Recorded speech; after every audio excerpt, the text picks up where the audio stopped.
11 celebrities open up about their battles with postpartum depression. Even non-moms know that having a baby isn't all roses and sunshine. See contractions and episiotomies. Still, there's that lingering illusion that once you bring that little bundle of joy home, life is rosy. But as many as 15% of new moms suffered from postpartum depression (PPD), according to the Office on Women's Health, U.S. Department of Health and Human Services. The condition causes symptoms including fatigue, sadness, and feelings of self-harm, and can strike any time within the first year after giving birth. Even celebrities aren't immune, including these 11 brave women who have publicly opened up about their own experiences with PPD. Adele singer Adele recently opened up to Vanity Fair, saying, "I had really bad postpartum depression after I had my son, and it frightened me.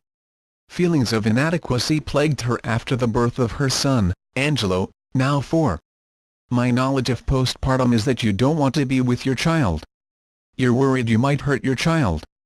You're worried you weren't doing a good job. But I was obsessed with my child. I felt very inadequate. I felt like I'd made the worst decision of my life," she told the magazine. Eventually, opening up to friends about the way she felt and making more time for herself helped her learn to cope.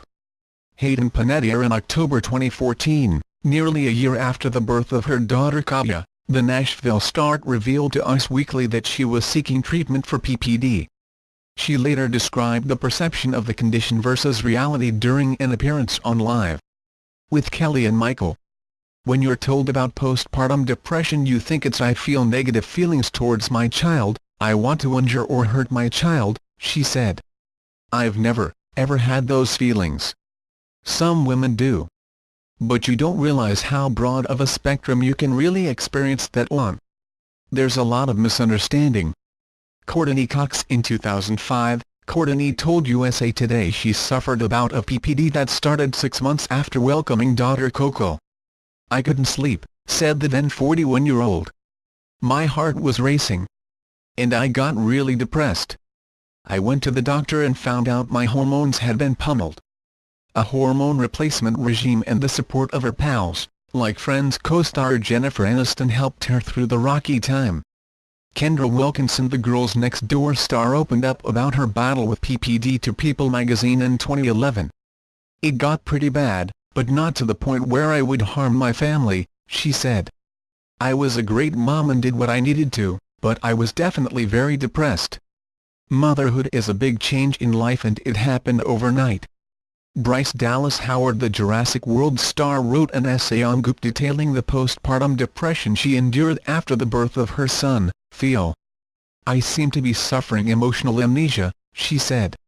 "I couldn't genuinely cry, or laugh, or be moved by anything. For the sake of those around me, including my son, I pretended, but when I began showering again in the second week, I let loose in the privacy of the bathroom, water flowing over me as I heaved uncontrollable sobs." Connecting with other women who had experienced PPD and reading Brooke Shields' Down Came the Rain helped Bryce heal. Gwyneth Paltrow, speaking of Goop, Gwyneth revealed she shared Bryce's condition after the arrival of her second child, son Moses, in 2006. "I expected to have another period of euphoria following his birth, much the way I had when my daughter was born 2 years earlier," she wrote on her site. "Instead, I was confronted with one of the darkest and most painfully debilitating chapters of my life. For about 5 months, I had what I can see in hindsight as postnatal depression." Drew Barrymore, like Gwyneth, Drew suffered PPD after the birth of her second child, daughter Frankie. She told People, "I didn't have postpartum the first time, so I didn't understand it because I was like, I feel great. The second time, I was like, oh, whoa, I see what people talk about now. I understand. It's a different type of overwhelming with the second. I really got under the cloud." Vanessa Lachey, when Vanessa welcomed son Camden in September of 2012, she had a severe bout of the baby blues. She detailed the experience a few months later on her website. "I felt lost, unloved, alone, and at my wit's end," she said. "But at that moment felt like no one understood me.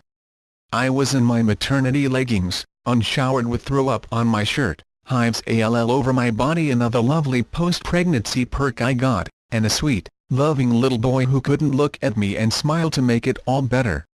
I started crying. I was feeding Camden and crying my eyes out.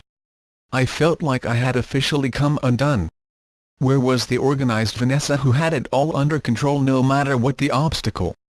She was gone, and I thought forever. Lisa Rinna, the actress, had severe PPD after giving birth to her first daughter, Delilah.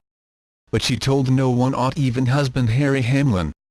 I kept it a secret, she later told TV's Drive. Drew. I didn't say a word to anybody in the world. My husband thought I was just nuts. He had no idea what was going on, and I was so hopeless and felt so lost. 10 months later, I opened up to him and told him how worthless I felt. My self-esteem was gone. I didn't want to have sex. Rinna went on to say that opening up about her struggles was the most valuable thing she did. Carnie Wilson singer Carnie told people the birth of her daughter in 2005 brought on a maelstrom of emotions. I cried all day over everything, she said. It's a physical feeling. You're overwhelmed with love and joy, then sadness and fear. You're so afraid you're going to fail this baby. What if you drop her or hurt her? She's totally dependent on you and it's scary. Alanis Morissette. Grammy-winning Alanis is no stranger to depression, but even that didn't prepare her for the degree and intensity of her PPD after the birth of her son, ever. I am predisposed to depression, but what surprised me this time was the physical pain, she told ET Canada. I hadn't realized the depths to which you can ache limbs, back, torso, head, everything hurt, and it went on for 15 months. I felt as if I was covered in tar and everything took 50 times more effort than normal.